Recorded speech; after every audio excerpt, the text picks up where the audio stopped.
C'est comme si on allait faire le tour du monde en un jour, on allait voir ces populations qui arrivaient ici. Et tout ça était intimement fabriqué. On inventait le sauvage et le public y allait parce qu'il était curieux.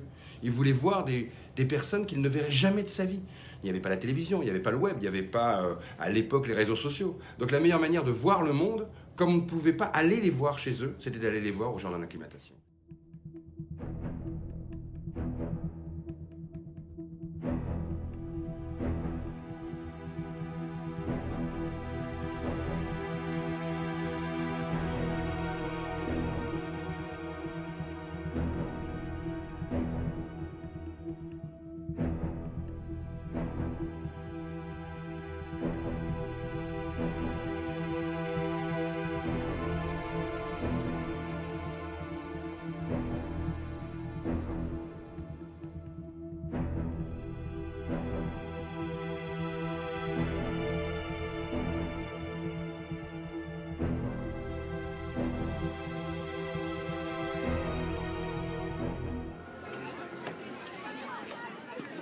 Car les Français sont en train de découvrir l'altérité lors d'expositions coloniales qui pour la première fois font venir jusqu'à eux ces peuples inconnus, à la couleur de peau différente.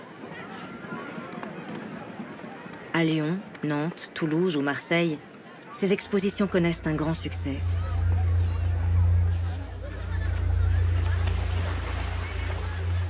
Des centaines de figurants sont notamment recrutés au Sénégal pour reconstituer des villages africains traditionnels, comme sur ces images tournées au jardin d'acclimatation de Paris. Des numéros au caractère folklorique dont les figurants sont rémunérés. Mais cette mise à distance des Africains, considérés comme des objets de curiosité, insuffle dans la société l'idée d'une hiérarchie entre les hommes.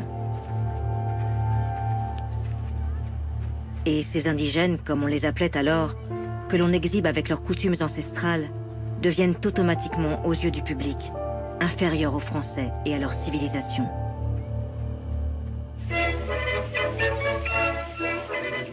Voir l'autre de l'autre côté d'un enclos, vous ne le placez pas dans la même humanité que vous. Déjà, vous créez une distance, il y a visiteurs et visités.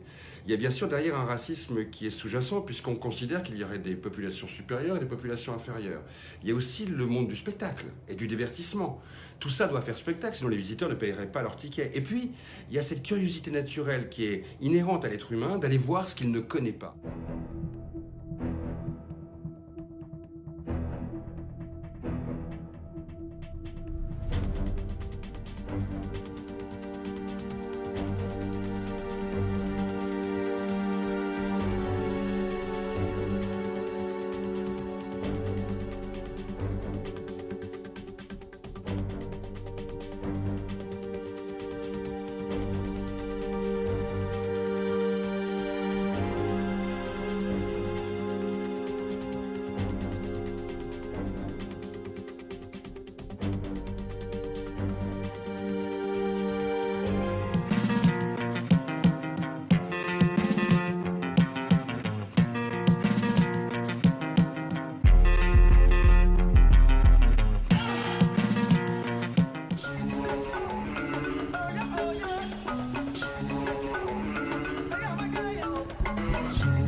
Le racisme, c'est avant tout une construction politique, une construction économique et intellectuelle.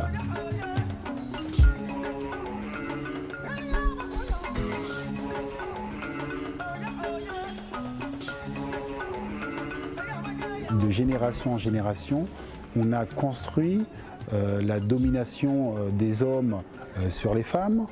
On a construit la domination des hétéros sur les homosexuels. On a construit la domination des personnes de couleur blanche sur les personnes de couleur non blanche. Par exemple, il y a une expression qui me fait sourire et qui m'horrifie aussi, c'est lorsqu'on parle d'hommes de couleur.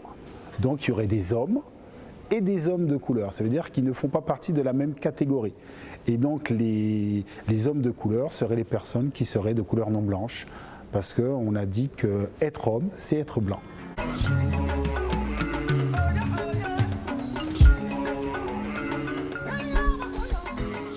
D'abord, si on fait des affiches, c'est parce que les gens viennent, payent et ont envie de voir un sauvage, parce qu'ils n'en ont pas dans leur quotidien. Deuxièmement, ça permettait aux États de justifier les empires coloniaux.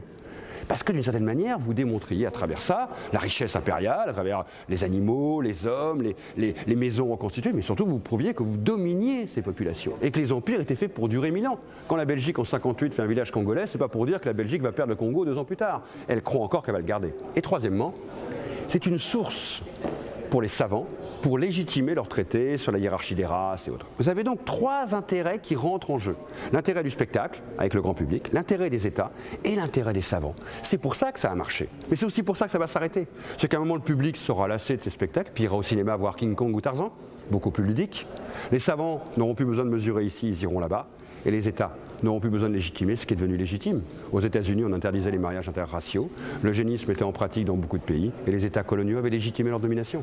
Les zoos humains naissent pour des raisons très objectives et froides, et meurent pour des raisons très objectives et froides. C'est jamais la morale qui a fait disparaître les zoos humains. Nous sommes le fruit d'une histoire. Et effectivement, lorsque vous parlez du racisme, c'est très important de raconter l'histoire des zoos humains. Parce que je dis aux enfants, vous savez, imaginez aujourd'hui qu'on vous emmène dans un parc et on vous montre des petits hommes verts. Eh bien, sachez quelque chose, si on vous dit que ces petits hommes verts sont sauvages et qu'il faut faire attention, il ne faut pas s'approcher d'eux, eh bien, le jour que vous allez voir au détour d'un chemin une famille de petits hommes verts, eh bien, vous allez avoir peur.